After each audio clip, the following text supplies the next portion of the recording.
There's new people in charge of Star Trek. Is that good or bad? Find out next. Trexploration. Hello, and welcome back to Trexploration. I'm Albie. And I'm Chris.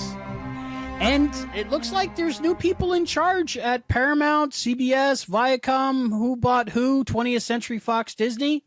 I wish Disney bought Star Trek. We'd have cool merch. I think Desilu is back. Desilu. Desilu. So Yeah, Desilu is in charge of Star Trek again.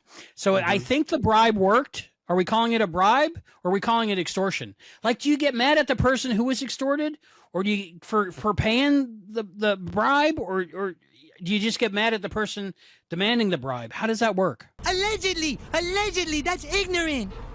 It works for me if I get some kind of new Scott Bakula Archer show, which Solidarity, once again, we already talked about that, but you always, got to beat that drum.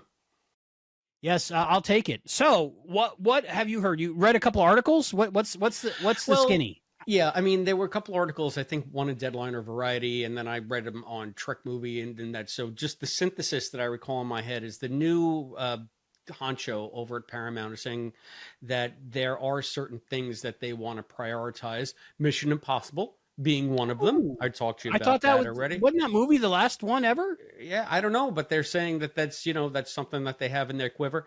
And Star Trek is going to be a priority. Now, the thing that I really liked from what I gleaned from these articles is they said that traditionally Star Trek, the movies and the TV have been separate entities. Never the twain shall meet. There was always like two different departments running these things. And the new ownership says that they are going to do away with that. They want to eliminate that weird artificial difference. I can only think because look at the success of the Marvel universe, which is now crosses over from cinema to Disney Plus. James Gunn is doing it with the DC universe now because Superman just premiered, but Peacemaker is on HBO Max and Lanterns season 2 dropping soon. Max. Yep, season 2 dropping soon. Probably be out by the time some people see this. And so now, like, it doesn't make sense to have a movie universe, say the Kelvin timeline, and a TV universe that don't even cross over. It was weird enough that they had TV shows on where you might see a cameo of Janeway in a bigger next gen movie. But why didn't they ever do just like a sprawling Star Trek universe film with all of those characters from 90s Trek? It was because you had to take this part from the TV and transfer it over here to the movies, and it was probably just so complicated legally. This is me. This is all, this is me thinking it had to be supposition. CBS, Paramount were separate. Yeah. So it was just like this weird Frankenstein's monster. Now, I think that since they are there with sort of a new vision and they want to streamline things a lot, it just makes sense to integrate these two departments. It said that they did hot say and the cold together just makes sense. But it is still going to be a CBS Studios production. So I think everything with Star Trek is going to still be CBS Studios. Now, before we get into rumors, which I'm excited about, I did hear something about 4 Star Trek movies a year, was it? Or 4 theatrical movies a year? Wow, that's news to me. I'm very excited to hear that, depending on what they are. What do we look at? Are we looking at more Kelvinverse movies? Because that's one thing I did hear Simon Pegg mention. I know that's one of them. Yeah. He said that, if there was ever a right time for Star Trek 4 in their universe to be greenlit, now is the time. I don't know if they'd go with that same script that they were talking about with Chris Hemsworth and the time travel with the Sam Kerr. I don't know. Yeah. I know what they shelved out. Tarantino, maybe the new guy likes Tarantino and he'll greenlight that. The R-rated Tarantino flick. But I think there's 3 that we've heard about in talks that could be. And I'm not sure those are movies, though. Yeah, that's true. Yeah. So you were talking about films. It's a series, though. Yeah. And you mentioned Marvel. And I think maybe they're going to slap that Marvel thing on their property. Their IP is what they got, is Star Trek. And I'm all for it. I mean, if there's 3 or 4 Star Trek movies a year and 2 of them are good, I'll take it. Yeah. Or a series. or a series. Yeah. Yeah. So what are you hearing? What's the skinny? Well, I Word was on the street. I was listening to a show called. You tell me because you turned me Oh, onto it. Tachyon Pulse. Yes, and Podcast? it seems like the host of that show had some inside information, and Yeah, he knows people. yeah, one thing that he did hear that they were pretty adamant is that if you're going to do something, let's get Jerry Ryan. Jerry Ryan. So here's my theory. Like, I don't know much about this guy that bought it. I heard he's not so good, but I think he's got a thing for Jerry Ryan. Okay. So he bought Paramount, CBS, and all this stuff so he could put Jerry Ryan on TV. All right. Listen, I mean, if that's... I'd do it. I'd do it if I had the money. I know that your motivations, are pretty clear in that regard. But if you want to project what you would do onto what he is doing. But I think it makes sense. The fans want Jerry Ryan. I think what I heard, Jerry Ryan was offered a captain show, but she didn't like it, and she turned it down. But I think Jerry Ryan as 7 of 9, it just makes sense because there's like things universally loved in Star Trek, and she's one of them, I think. Mm-hmm. So she's where the money is. So hopefully they pay her, and we get a good show out of it, whether it's Legacy or something like Legacy. I think they're saying, right? Yeah, something like Legacy, but maybe not even set on the Enterprise G, but something a little bit more of its own thing, not just another Enterprise rehash. Essentially, I think Terry Matalas said he did write a script for at least the first episode or movie of Legacy. So, and Terry Matalas is a good get. So I think that they like Terry Matalas. I think I heard they're bringing back something animated, but not necessarily Lower Decks, but maybe in the Lower Decks universe. Was that what was said? I'm not sure. I know that they were talking about there was the people behind Prodigy had another pitch or were attempting another pitch.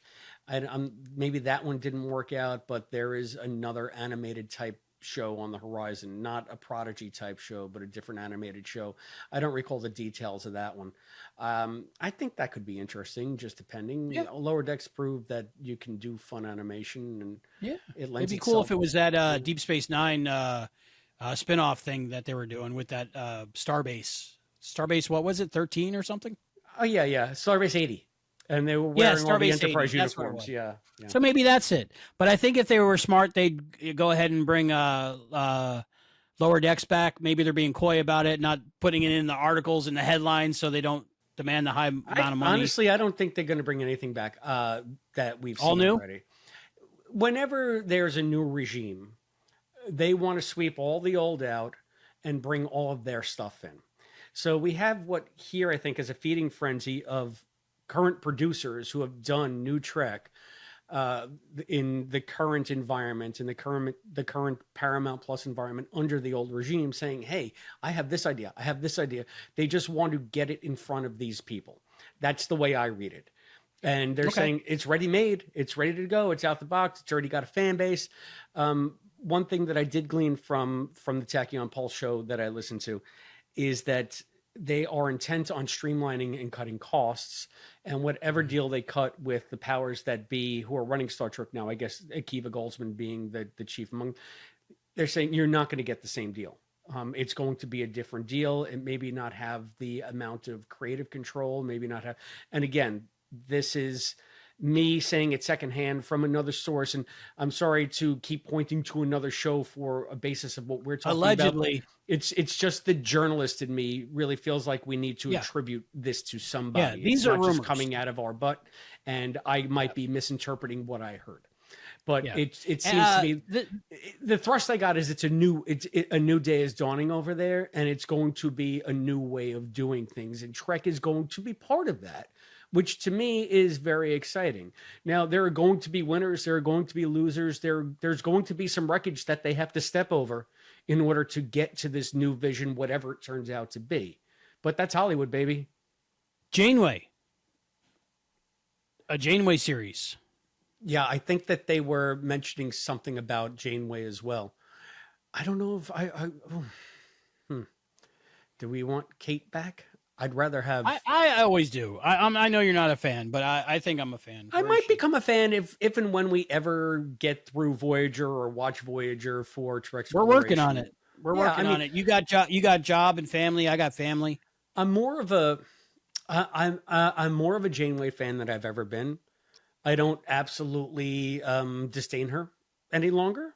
Yay! So that should be on the poster. I've mellowed on it a little bit. And so, yeah, I mean, listen, if they want to bring back legacy characters, Janeway is just fine. I mean, Kate's a talented actress, and if she has a love for the character, I mean, she wanted to come back for Prodigy. So why not? And I'm going to say, you know, they got Scott Bakula. Scotty Bak's already on the team. He's already part of the family. So for me, we'll Star Trek United. Star Trek United. We'll take our Scotty Baks. We'll take Scott Bakula back. We'll take Janeway, and we'll take 7 of 9 and a whole bunch of new stuff. That's great too. My pitch for the new Janeway series is this. Okay. In the last episode of Voyager, there is some time travel shenanigans, as always with Voyager usually. And Janeway is an older Janeway. Boom, it's right there. She's that age now. Go in. When that happens, Back to the Future 2 style, shenanigans, new series. Right there. It's right there. Okay, I mean, let me know, Paramount, what you think. As good a treatment. Shenanigans new series. Let it was me know almost what like you the think. Underwear Gnomes. You can have it for the low price of $23,000. You let me know. I'll write an outline. I'll write a script. I'll do a treatment. Okay, treatment. You got to. So if you're excited about, so overall, you're excited about Star Trek having more opportunities in the future. Yeah. Listen, I mean, it's an IP that has maybe more legs than any other IP going besides probably Doctor Who or I don't know, Star Wars maybe. Well, no, Star Wars came after Star Trek. So I have to say that if you're going to have a new platform or a renewed interest in building a platform, Star Trek's going to be part of it somehow. You're going to go with what works, and why not just go, you know, just boom, like expand it out into a shared universe that spans television and film. And I think that they said, one of the things I think I remember from the Variety thing was that they are not interested in like straight to streaming movies. They don't want that. They want either the a main series woman in charge of that theatrical release. Yeah. They want. I think Section 31 kind of soured the milk for them. Yeah. So I think that that to me is fine. It would be nice if we could get smaller streaming stuff from stuff that maybe wouldn't be so much of a theatrical thing, but more of a fan love thing. Yeah. But let's let them make, $50 billion with this sort of Marvel model, if you want to call it that. And then maybe they'll be looking for content and they'll be saying, yeah, green light this, green light that, green light, we want the show about the guys who clean the holodecks. We want the show about... and we still got the Tawny Newsome comedy. Right? But like workplace comedy. I think that Lower Decks is already sort of a workplace comedy, but not Lower Decks. Stranger Than Worlds is already sort of a workplace comedy. Now, not always, but sometimes. Yeah. Okay, so I'm excited because more Star Trek is always good. It gives me more to pick through and like and love. And if I don't like something, that's fine if there's more. I was trepidatious at first because of the whole deal and what they had to do to make this deal and what might be required as part of the deal, like getting rid of Colbert and stuff like that. And Star Trek is very the opposite of what those people making those deals like. Allegedly. But them sticking up for South Park being, making fun of everybody lately, gives me hope. And I think it was Robert Picardo who said that you can't really get rid of diversity in Star Trek because it's part of what Star Trek is. It's in its DNA. So I think we're going to be okay. Yeah. Well, let's put it this way. Regimes come and go, but Star Trek is eternal. Couldn't have said it better myself. So if you're excited for all this new Star Trek and the Star Trek United, with Scott Bakula? Captain Archer? Is he back? Is he president of the United Federation of Planets? Maybe. Find out in this video over here.